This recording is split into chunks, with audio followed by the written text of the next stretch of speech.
Cupra's third unique design, the Tavascan, takes this growing Spanish brand into an EV market segment for slightly larger models, and does so with a real splash of Iberian flair that effectively masks the shared VW Group underpinnings. With the smaller Cupra Born, this young Spanish brand managed to inject a rather different and more energetic feel into conventional VW Group EV engineering. And to some extent, that's also true with this Tavascan.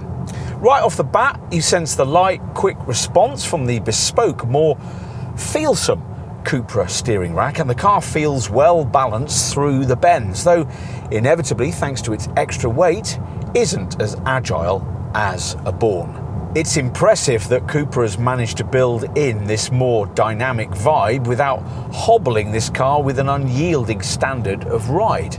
Though this Tavascan was launched a long time after its VW Group rivals, that doesn't mean it benefits from the Wolfsburg conglomerate's very latest EV engineering. Instead of the sophisticated 79 kilowatt-hour battery that would have delivered, what's served up here on all models is the usual 77 kilowatt-hour battery that in this class you might be familiar with from an ID4, an Enyaq, a Q4 e-tron, or even a Ford Explorer. It energises two very different Tavascan variants, the more affordable of these being the single-motor rear-driven model that we're trying here, which has 286 PS and is good for up to 352 miles of range. Rest to 62 miles an hour takes 6.6 seconds en route to the 112 mile an hour top speed that all Tavascans share. Your alternative is the dual motor all-wheel drive VZ derivative, which has a motor on each axle, a lightweight 80 kilowatt unit at the front and a beefier 210 kilowatt motor at the back. Total output is rated at 340 PS, and though the system's rear biased, up to 30% of power can be sent frontwards if tractional needs demand it.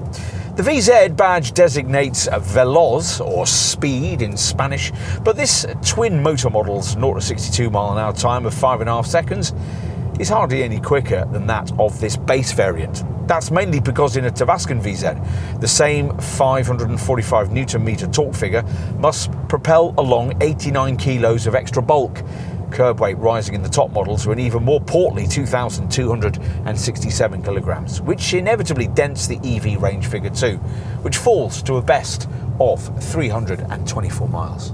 Well, it certainly looks distinctive, doesn't it? The MEB platform dictated proportions here might be familiar, but the packaging really sets this Cupra apart. In the same way that the brand's smaller Born EV almost unrecognisably repackages a Volkswagen ID3 with a more aggressive body kit, so you might struggle to see the Volkswagen ID4 donor model in this Tavascan's riot of folds, creases and undisguised attitude. There's no need for an additional SUV coupe body shape, as is required to supplement the appeal of this model's three close VW Group EV cousins, that ID4 and the Skoda Enyaq and Audi's Q4 e-tron. As you can see, the Tavascan is already quite coupe-like, with a swept-back look across its wind-cheating 4,640mm length. The drag factor is just 0.26 CD.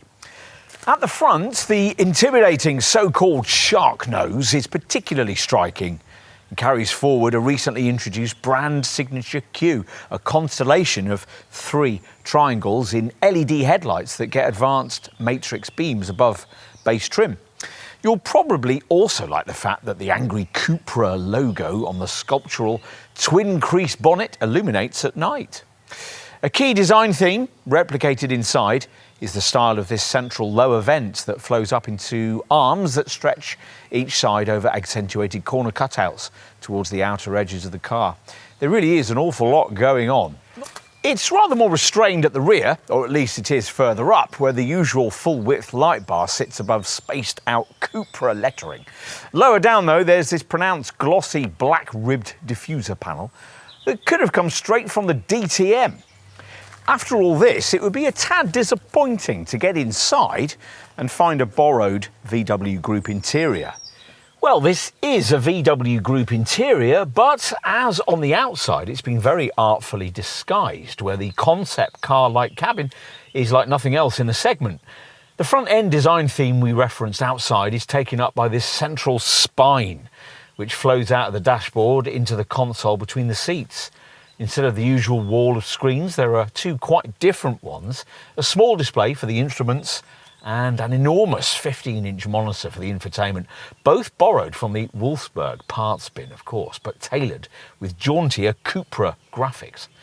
The Spanish maker has been permitted to add a few more of its own design touches too, like eye-catching ambient lighting structures in the air vents, copious amounts of copper-coloured finishing, and an eclectic selection of quite interesting materials, from suede to a wetsuit-like trimming called neoprene. OK, let's take a look in the back. In this class, you'd get slightly more legroom in a Kia EV6 or a Tesla Model Y, but this Cupra positions you a little more comfortably, which is arguably more important. Thanks to the flat floor, a centre-seated adult could be accommodated without too much difficulty. And despite the swept-back roofline, headroom's OK, even with the panoramic glass roof fitted that's standard above base trim. Let's finish by raising this powered tailgate and taking a look at luggage space.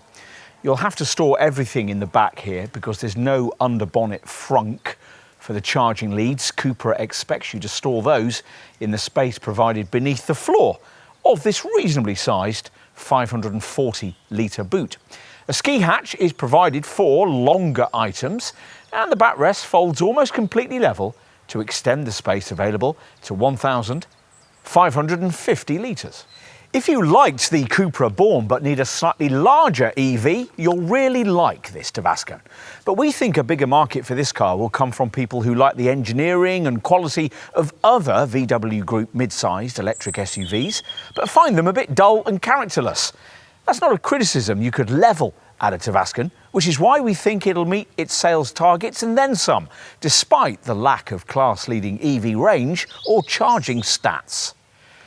Only in terms of the quality of its cabin fittings could you criticise this Cupra in comparison to an equivalent Volkswagen, Skoda or Audi EV. You might feel that the more interesting interior design makes up for this, or you might not. But either way, it's difficult to deny that the Tavascan delivers something interesting and different, which this overcrowded segment badly needs.